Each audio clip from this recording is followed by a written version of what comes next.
అందరికీ నమస్కారం. కురుక్షేత్రం రెండు మహాసైన్యాలు యుద్ధానికి సిద్ధంగా ఉన్నాయి.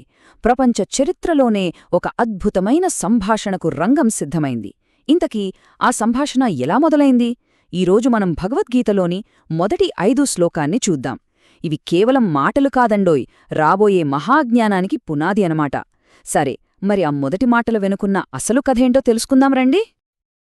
అయితే అసలీ సంభాషణ మొదలుపెట్టిందెవరు? శ్రీకృష్ణుడా లేక అర్జునుడా? ఆశ్చర్యంగా ఉంది కదా. వాళ్ళిద్దరూ కాదు. ఈ కథ మొదలయ్యేదే యుద్ధభూమికి చాలా దూరంలో ఉన్న ఒక వ్యక్తితో. మరి ఆ మొదటి మాటలు ఎవరివి? వాటి వెనుకున్న ఆంతర్యమేమిటి? ఇప్పుడు చూద్దాం. అవును, భగవద్గీత మొదలయ్యేదే ఒక ప్రశ్నతో. అదికూడా యుద్ధభూమిలో కాదు, తన రాజభవనంలో ఎంతో ఆందోళనతో కూర్చున్న అంధరాజు ధృతరాష్ట్రుడి ప్రశ్నతో. సంజయుణ్ణి ఆయన ఏమడిగాళో చూద్దామా? సరే, మొదటి శ్లోకం. ధృతరాష్ట్రోవాచ ధర్మక్షేత్రే కురుక్షేత్రే సమవేతాయుయుత్సవః మామకాః పాండవాశ్చైవ కిమకుర్వత సంజయ.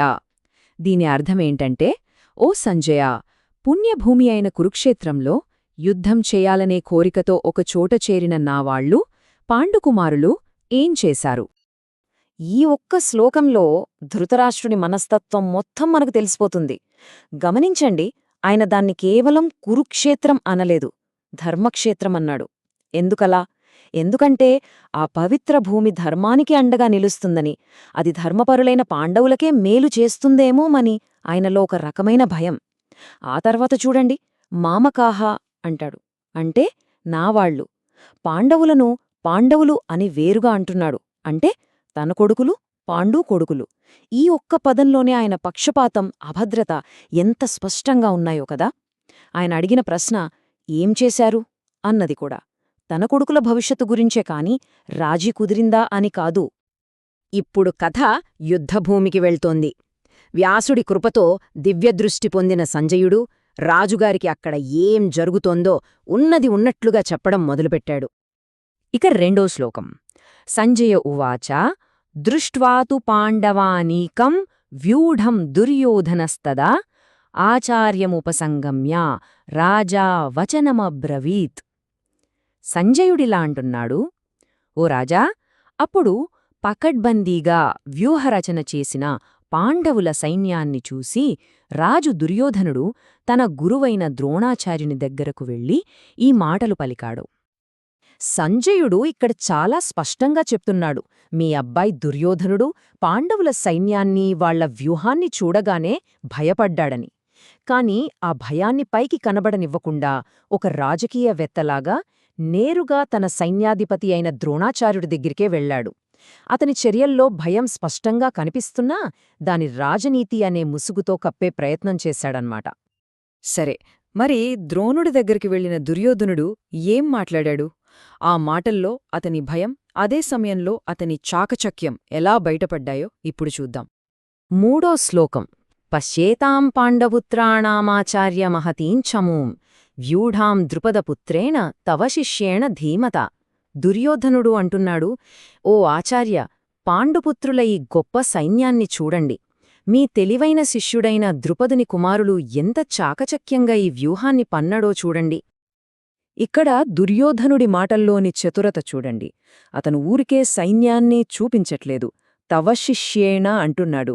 అంటే మీ శిష్యుడే ఆ సైన్యాన్ని నడుపుతున్నాడు అని. ఇది పొగర్త కాదు, ఒక రకంగా దెప్పిపొడవడం. మీరు ఆ రోజు మీ శత్రువు కొడుక్కి విద్య నేర్పే తప్పు చేశారు కాబట్టే ఈరోజు వాడు మనకు వ్యతిరేకంగా ఇంత బలంగా నిలబడ్డాడు అని పరోక్షంగా గుర్తుచేస్తున్నాడు. పాండవులు కూడా మీ శిష్యులే కదా, వాళ్లమీద జాలి చూపించొద్దు అని ద్రోణుడికి ఇదొక పదునైన హెచ్చరిక లాంటిదే.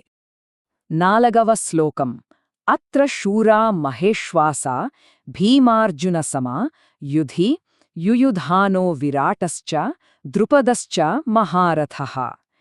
ఈ సైన్యంలో చూడండి, భీమార్జునులతో సమానమైన గొప్ప విలుకాండ్రున్నారు.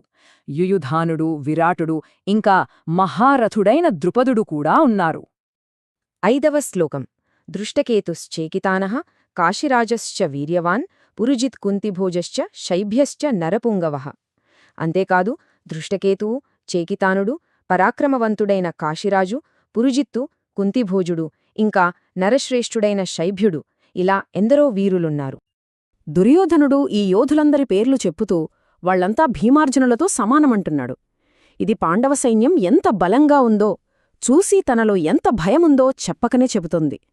ఊరికే పేర్లు చెప్పి వదిలేకుండా వాళ్ల పరాక్రమాన్ని గుర్తించడం ద్వారా రాబోయే యుద్ధం ఎంత భయంకరంగా ఉండబోతోందో తన గురువుగారికి పరోక్షంగా వివరిస్తున్నాడన్నమాట. చూశారు కదా, కేవలం మొదటి 5 శ్లోకాల్లోనే ఇంత కథ, ఇంత లోతైన మానసిక సంఘర్షణ దాగి ఉన్నాయో. భగవద్గీతలోని ప్రతి పదం ఒక మహాసముద్రంలాంటిది. ఈ అద్భుతమైన జ్ఞానాన్ని మరింత మందికి మరింత సులభంగా అందించాలన్నదే మా చిన్న ప్రయత్నం. ఈ జ్ఞానయజ్ఞంలో మాతో కలిసి ప్రయాణించమని మిమ్మల్ని మనస్ఫూర్తిగా ఆహ్వానిస్తున్నాం. ఈ కార్యక్రమాన్ని వీక్షించినందుకు మీకు మా ధన్యవాదాలు. జ్ఞానకోసం ఒక బహుభాషా ఛానల్. ఇక్కడ మేం ఇంగ్లీష్, హిందీ, మరాఠీ, తమిళం, గుజరాతీ, బెంగాలీ వంటి భాషల్లో ఆధ్యాత్మిక జ్ఞానాన్ని పంచుకుంటాం. త్వరలోనే మరిన్ని ప్రధాన భాషల్లో కూడా మా కార్యక్రమాలు రాబోతున్నాయి. మన సనాతన ధర్మంలోని అమూల్యమైన జ్ఞాన సంపదను అందరికీ సులభంగా, స్పష్టంగా అర్థమయ్యే రీతిలో అందించడమే మా లక్ష్యం.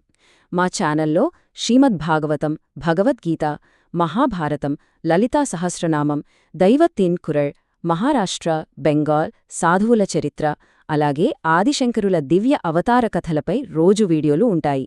ఇవన్నీ కూడా అనేక భాషల్లో అందుబాటులో ఉన్నాయి. మా ప్రయత్నం మీకు నచ్చినట్లయితే దయచేసి జ్ఞానకోశం ఛానల్కు సబ్స్క్రైబ్ చేసుకోండి. అలా చేస్తే మా రోజువారీ వీడియోల గురించి మీకు వెంటనే సమాచారం అందుతుంది.